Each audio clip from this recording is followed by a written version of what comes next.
Honorable Minister said, may I humble myself and request you to come and deliver a lecture. Minister said.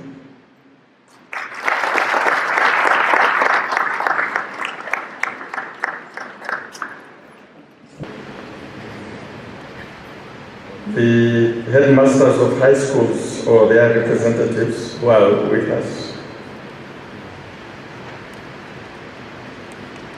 the most important people who are here, and these are the students from this fine university. And I guess the students are all of you here, or there are no students here. I'm sure we shall soon find out. The members of the Senate here present, the student members of the Student Representative Council, the invited guests, and the person who prepared this for me was kind enough to put comrades and friends. And I suppose that was their way of reminding me that I'm supposed to be giving a lecture to the university community, largely students, but I come from a community of comrades and friends myself. And we don't give lectures, you know, as comrades and friends. When we see a microphone, we think it's an opportunity for a speech at a rally. And even those from my ministry were not sure what I was going to give or I'm going to give. Just a few minutes ago, as Mr. Deva was preparing to introduce me, he was taking down notes and I saw he wanted to say something about me. And he asked me, when was the last time you gave a lecture? I'm sure he remembers when was the last time I addressed a rally. And he was, I'm sure, beginning to doubt if, in fact, I still remember what a lecture is, as distinguished from a rally or a speech. He didn't say, you know, when did you last give a speech? So I'm going to give a lecture, whatever that is. I think one thing about a lecture is that it is time, isn't it? Our speeches can go on for the whole day, but lectures at times, and I'm told this one is supposed to be for 2 hours.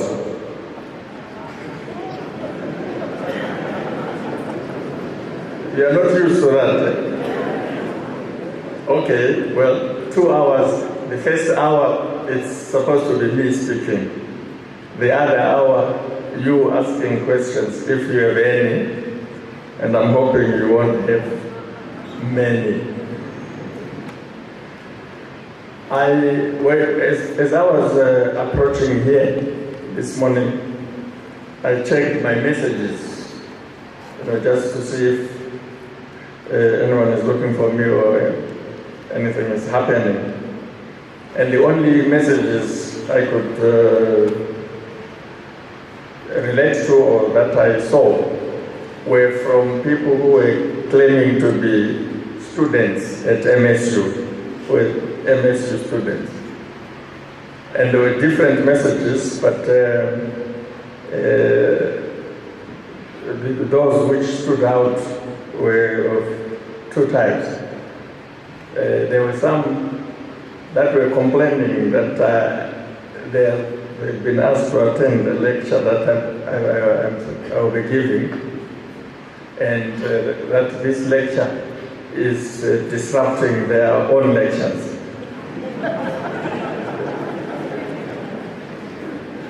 So I don't know what to make of that. The suggestion is that you've been ordered to come and listen to this. But there were others which were welcoming me and saying they were looking forward to the lecture.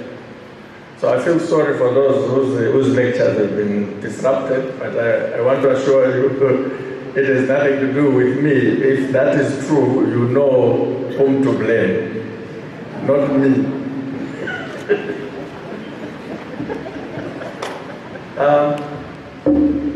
Anyway, it's really a pleasure for me to have this opportunity this morning to share with you my views, which to a large extent are also the views of the ministry on the role of STEM, not only in reviving the economy, as has been put, but in transforming our higher education, in fact, higher-end tertiary education sector in general. And as I was thinking about this, I thought it's important, if we are going to appreciate the strategic importance of STEM, its role, why STEM is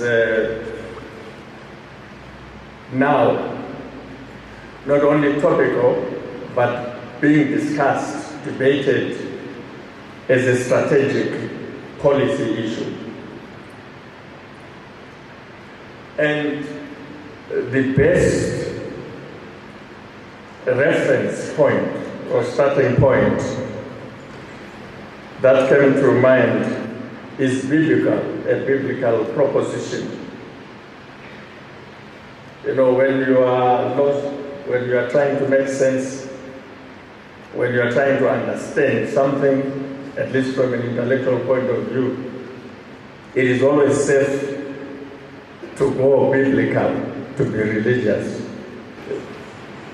It's everyone's starting point. Religion is everyone's starting point.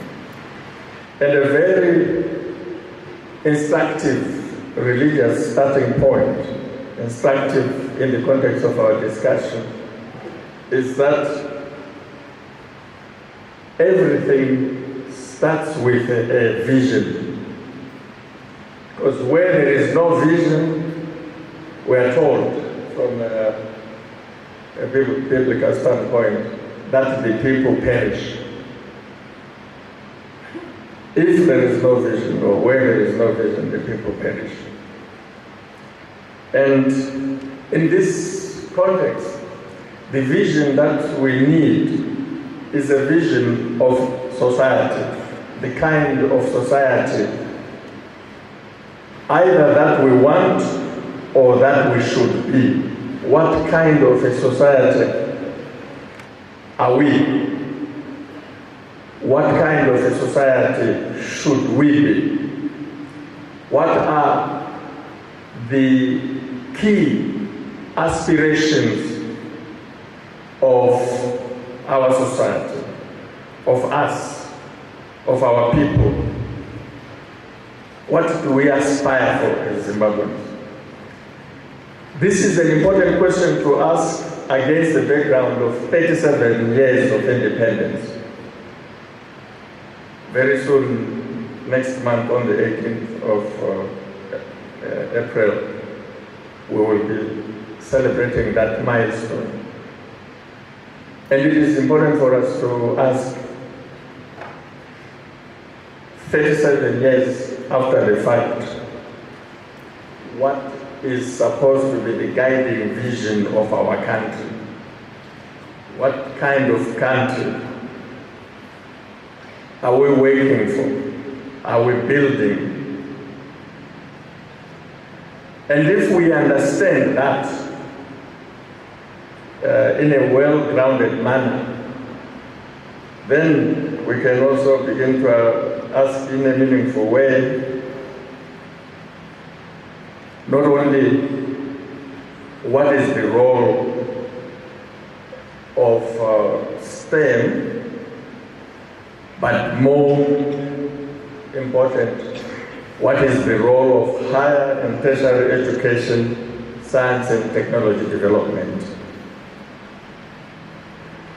But we must remember 37 years ago, we asked the question of what kind of a society is the new Zimbabwe going to build. And 37 years later, we can ask whether we've built that society we sought to bring about in 1980. I don't know whether the majority of people in this room remember the 1980 experience. I think behind me or besides me, especially on my left, there may be people who remember. In front of me, I don't know. Maybe in front of me we have the Uhuru generation. Not generation 40, but Uhuru generation. The independence generation. Those who were born 37 years ago, or those who were born maybe 5 or so years before independence. Do they have a sense of the kind of society that we sought to build in 1980? This you should keep in your mind, because when we ask the vision question, or raise it today, we have the 1980 background, the kind of society we sought to build then. Of course, the discussion of what sort of society we wanted to build as an independent Zimbabwe in 1980 belongs to a different discussion. I am not going to get into that question, but in light of what I'm going to say about the vision question today, looking forward, I invite those who are interested in looking back to raise their questions. I'm happy to look back, but I am looking forward today, conscious of our historical background. If you have been following the national discourse, I'm sure you are aware that our national leadership at the highest level, therefore at the presidency, has resolved that as we speak today, the kind of society that we should build, we should all be working for, to make it happen, to make practical the vision, the new vision that we have, which is quite different from the 1980 vision, is that the time has come for our country, our 37 years old country, to industrialize and modernize. That the Zimbabwe we want, the Zimbabwe we aspire for, the Zimbabwe we must build today. All of us, regardless of our stations in society, our professional occupations, we should bring the length and breadth of our talents and skills to industrialize our country and to modernize our country. We therefore now have a vision or must work on a Zimbabwe whose reference point is industrialization and modernization. That is the objective before us. Obviously, we can engage in a discussion that unpacks industrialization and modernization to say, okay, what would an industrialized and modernized Zimbabwe look like?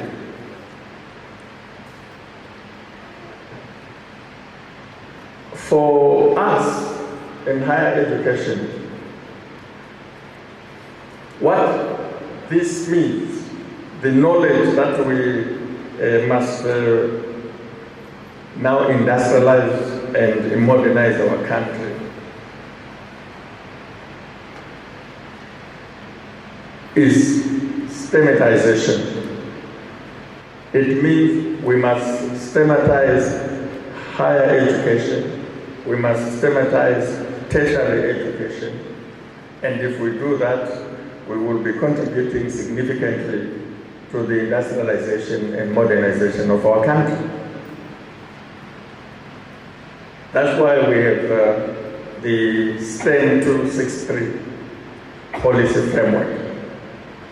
This fits with the national vision of our country, but it also fits with the vision of our regional leadership, who have, under the chairmanship of our president in 2015, when he was the chairman of SADC came up with its industrialization strategy. Also at the same time, the African Union came up with Agenda 2063, which is critically about industrializing the continent.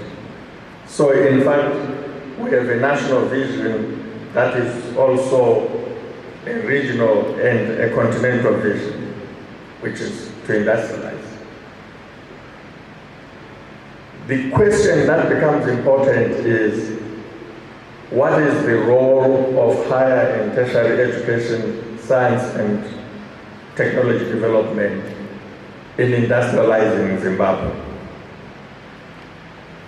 What does that mean? Are we capable of doing that? Is the sector of higher and tertiary education, science and technology development ready for that? Are you, as Midland State University, ready? Do you understand what that means and what it would entail?